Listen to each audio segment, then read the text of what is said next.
Spoiler One Piece chapter 1051 sudah keluar, Leo. Yo, sarapan spoiler dulu. Baik, tanpa berlama-lama lagi, mari kita lanjut berlayar. Pertama-tama, mari kita ucapkan terima kasih kepada Ethan Bobby dari Warsgen Forum atas bocoran atau spoilernya. One Piece chapter 1051 diberi judul Shogun dari Wano, Kozuki Momonosuke. Judulnya nampaknya menggambarkan deklarasi sang shogun baru dari negeri Wano Kuni yang memang merupakan pewaris sah dari klan Kozuki. Di cover story atau sampul cerita chapter kali ini masih dengan Germa Double Six, dan sekarang menggambarkan situasi pelarian Germa dari Whole Cake Island atau dari kejaran kelompok bajak laut Big Mom. Leo, sebagian besar dari chapter 1051 adalah kelanjutan dari chapter sebelumnya. Kozuki Momonosuke memberikan pidato kepada semua penduduk negeri Wano Kuni, dan Kozuki Momonosuke secara sah menjadi shogun di chapter kali ini. Apakah di chapter ini juga kita akan melihat wajah dewasa dari Momonosuke? Harusnya sih iya kan, Leo? Menarik untuk ditunggu. Wajahnya mirip Oden kah? Karena sampai Shinobu saja menangis ketika saat melihatnya usai mendewasakan Momonosuke. Berlanjut dan masuk dalam mini flashback Otama, dikatakan bahwa kekuatan Kibidango Otama hanya bertahan selama sebulan. Nggak bisa selamanya ternyata, bosku. Pertanyaan selanjutnya, bagaimana cara mengamankan para Gipter yang telah dijinakkan sebelum mereka nanti akhirnya kembali tersadar dari pengaruh kekuatan Otama? Masukin penjara kah? Atau suruh berlayar ke lautan luas? Atau justru mereka malah mengikuti atau berada dalam naungan kapten tercinta kita, mengingat bos besar mereka yaitu Hyakuzu no Kaido telah dikalahkan? Selain itu, yang pasti para Placer dan Waiters yang kala itu sudah diselamatkan oleh Chopper dari virus iblis es sudah pasti akan mengingat kebaikan yang telah dilakukan oleh sang dokter. Sang dokter yang menyelamatkan semua tanpa melihat kawan atau lawan. Karena baginya musuhnya adalah virus iblis es dan kesewenang-wenangan Queen Sang Wabah yang kala itu mendapatkan tamparan keras dari Chopper dalam mode Monster Point. Berlanjut, yang terakhir, Yamato memberitahu kru bahwa dia adalah Kozuki Oden akan bergabung dalam kelompok bajak laut topi jerami. Beberapa anggota senang dan beberapa terkejut. Yang senang ini menurutku ada dua kelompok. Pertama, kelompok kru Luffy yang bertemu dengan Yamato dalam pertempuran yang berlangsung. Makanya mereka senang, karena mungkin menurut mereka Yamato itu kuat dan juga memang memihak kapten tercinta kita. Lalu kelompok yang kedua tentu saja sudah pasti, pastilah kalian tahu, yap, Sanji, Yamato-chan. Sisanya terkejut karena mungkin mereka bertanya-tanya siapa orang ini dengan penampilannya yang terlihat seperti dari kubu lawan. Bahkan jika mereka tahu Yamato adalah anak dari sang raja hewan buas Hyakuzu no Kaido, mereka tentu semakin terkejut. Tapi yang pasti, Yamato ingin bergabung, dan tinggal sang kapten tercinta kita menyetujuinya atau tidak. Wadidaw. Sambil menunggu hal tersebut, ini video lama tentang tagar Yamato Next Nakama yang pernah kubuat sebagai nostalgia atau hiburan bagi yang belum pernah menonton. Yos, gaslah. Mari kita lanjut berlayar.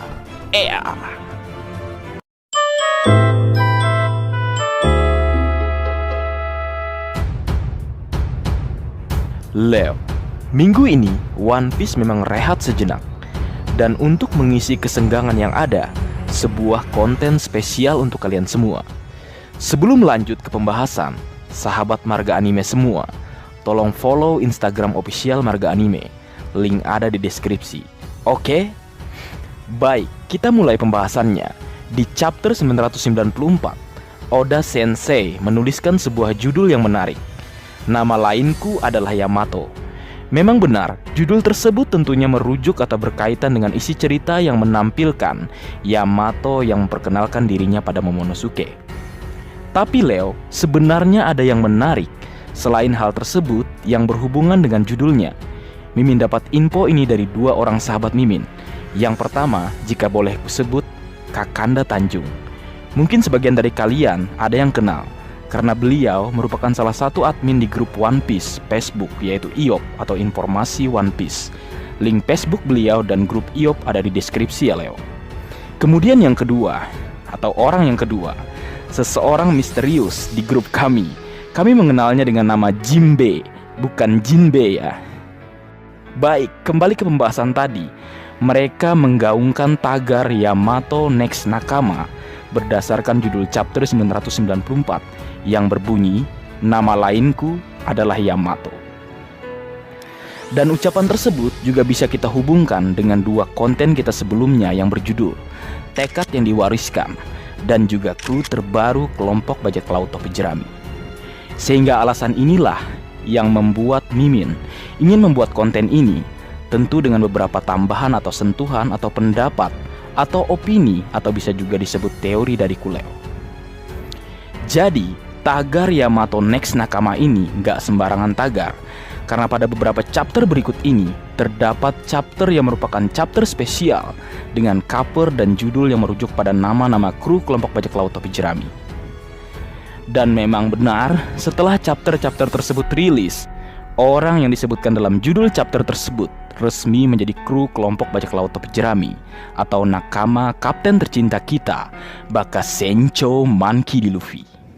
Entah itu dalam waktu yang berdekatan dengan chapter tersebut, seperti kasus Roronoa Zoro, atau juga memang membutuhkan waktu yang lama, seperti sang kasatria lautan Jinbe. Nah, Leo, berikut ini chapter dengan judul nama nakama Luffy yang berhubungan dengan bergabungnya mereka ke dalam kelompok bajak laut topi jerami. Pertama, di chapter ketiga dengan judul Munculnya Zoro si pemburu bajak laut. Nah, di cover tersebut nampak Luffy sedang menaiki seekor ikan hiu yang kita tahu merupakan salah satu binatang buas. Sepertinya ini berhubungan dengan Roronoa Zoro yang memang kita tahu bagaikan hewan buas dan haus akan pertarungan.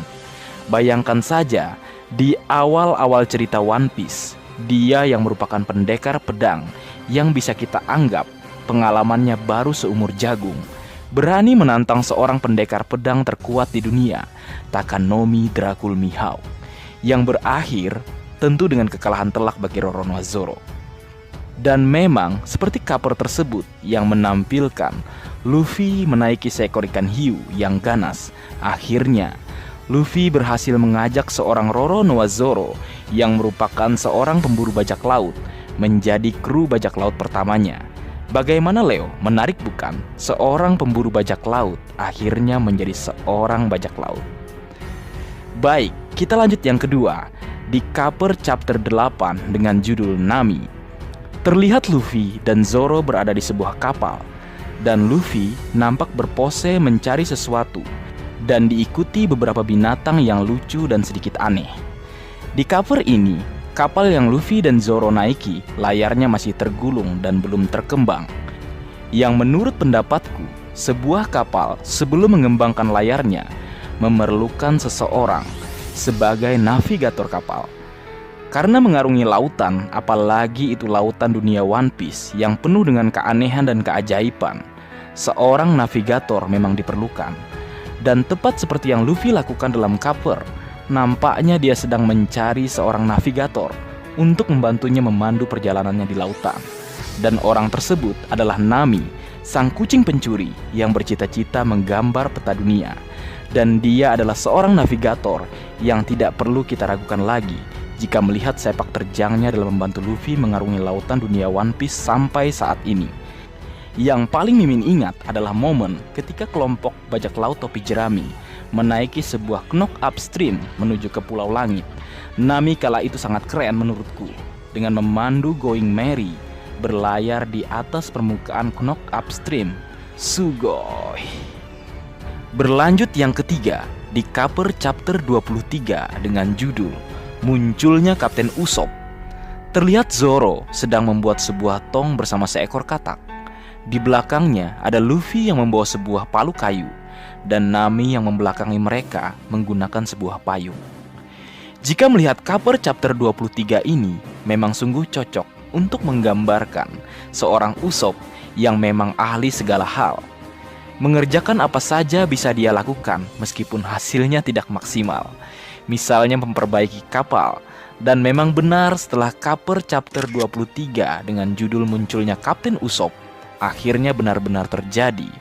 Luffy merekrut seorang pria dengan hidung panjang yang kelak dikenal dunia dengan sebutan God Usopp.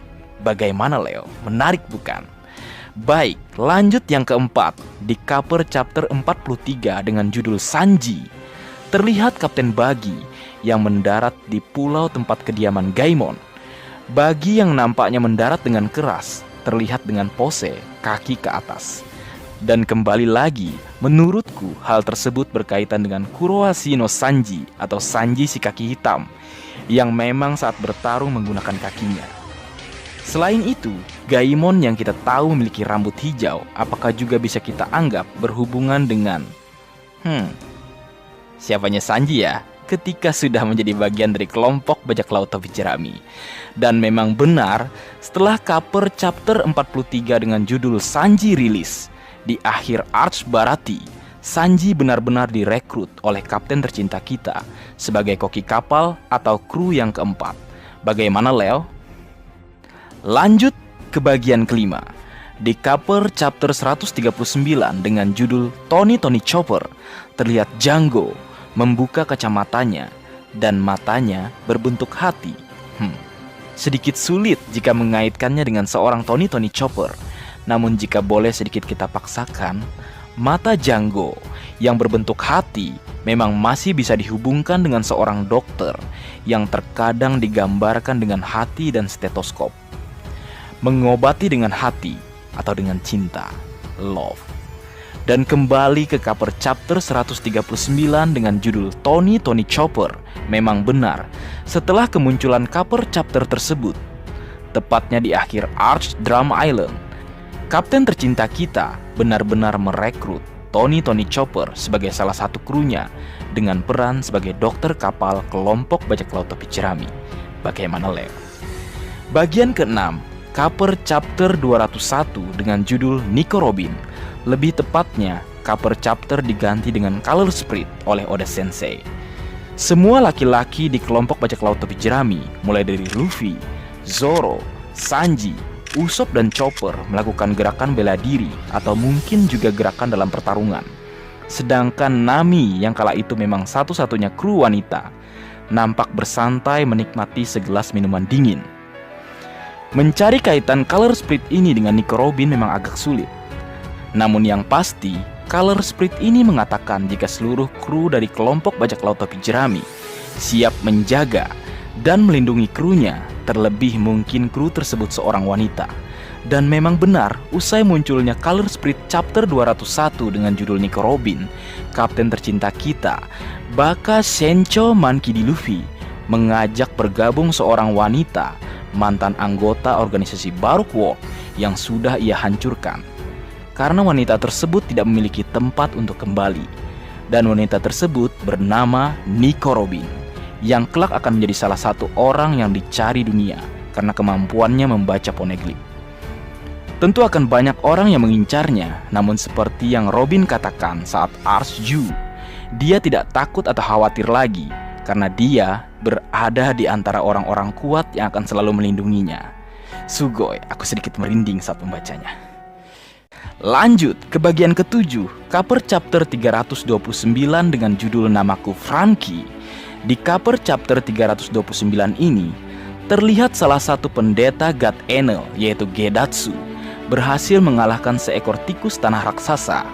Dan posenya tentunya mengingatkan kita dengan seseorang super.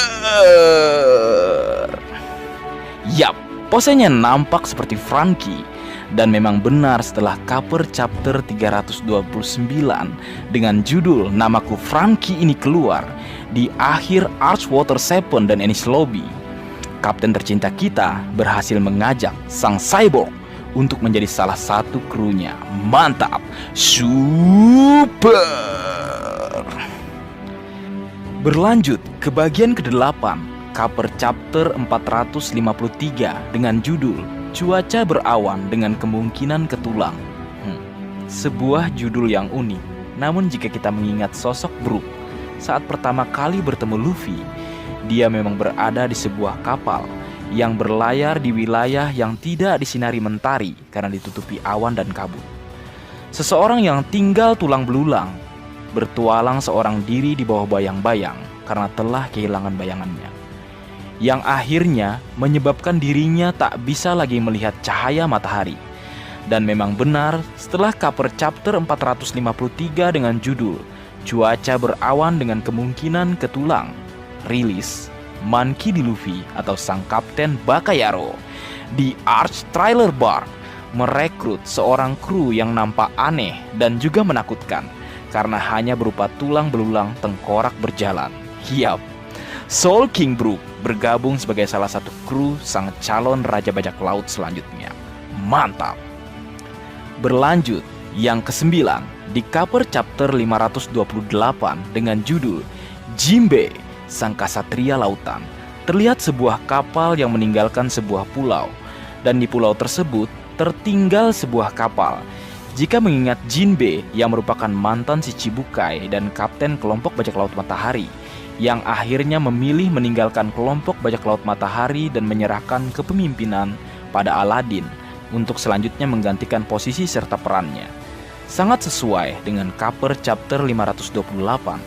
Sebuah kapal berlabuh meninggalkan pulau dengan sebuah kapal yang masih tertambat di sana. Banyak hal telah Jinbe lepaskan untuk menjadi bagian dari kelompok bajak laut topi jerami. Bahkan mempertaruhkan hidupnya di hadapan seorang Yonko pun ia lakukan. Dan memang benar, saat ini Jinbe, sang kasatria lautan, telah berpindah kapal dan menjadi kru calon Raja Bajak Laut selanjutnya. Mantap. Dan akhirnya tibalah kita ke yang terbaru di cover chapter 994. Seperti yang kukatakan di awal, Oda Sensei memberi judul Nama Lainku Adalah Yamato. Dan di cover ini terlihat BG bersama kelompok bajak laut Fire Tank dan juga Lola serta Von berlayar pergi menjauh dari Pulau Dressrosa dan kejaran angkatan laut menuju ke lautan lepas.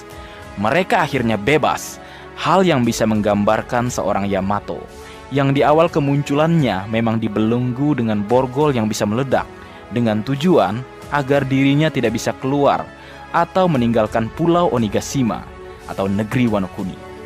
Jika mengingat Yamato yang ingin menjadi seorang Kozuki Oden, pertanyaannya, apakah dia juga ingin keluar dari Wano Kuni untuk berpetualang, sama seperti yang dilakukan Kozuki Oden? Jika iya, ini akan menjadi kans atau kesempatan bagi Yamato untuk menjadi nakama Luffy selanjutnya.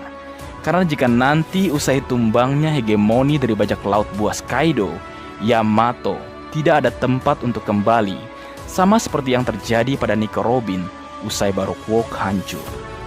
Jika boleh, aku ingin menyampaikan rumus kemungkinan bergabungnya Yamato sekali lagi. Aku menyebutnya rumus L3P1. Coba kita ingat urutan bergabungnya kru Luffy dengan mengabaikan sang pangeran anti maps, Akaroro Noa Zoro. Urutannya berdasar jenis kelamin. Nami, perempuan. Usopp laki-laki, Sanji laki-laki, Chopper laki-laki. Lalu Robin perempuan, Franky laki-laki, Brook laki-laki, dan Jinbe laki-laki. Yang jika diurut adalah V, L, L, L, V, L, L, L. Dan setelah itu, kalian tentu paham yang kumaksud. Next, P, perempuan. Maybe Yamato. Ditambah petunjuk cover dan judul chapter 994 yang serupa dengan yang sudah terjadi pada kru lain. Memang benar, para legenda telah tiada, namun semangat serta jiwanya tetap hidup dan menyala bersama para generasi selanjutnya. Kozuki Oden dan Gold D. Roger adalah legendanya, dan generasi selanjutnya yang membawa harapan serta mimpi para legenda bisa saja adalah Yamato dan kapten tercinta kita, Monkey D. Luffy. Hal-hal tadi semakin memperkuat kemungkinan bergabungnya Yamato ke dalam kelompok bajak laut topi jerami. Mari kita bersama-sama gaungkan tagar Yamato Next Nakama Sugoi. Baik Leo, seperti itulah video yang bisa aku bagi bersama kalian. Tetap kembali kukatakan, ini hanya sebuah opini atau pendapat, atau jika kalian menyebutnya teori juga boleh. Namun kebenaran dan jalan cerita One Piece hanya Tuhan dan Oda Sensei yang tahu.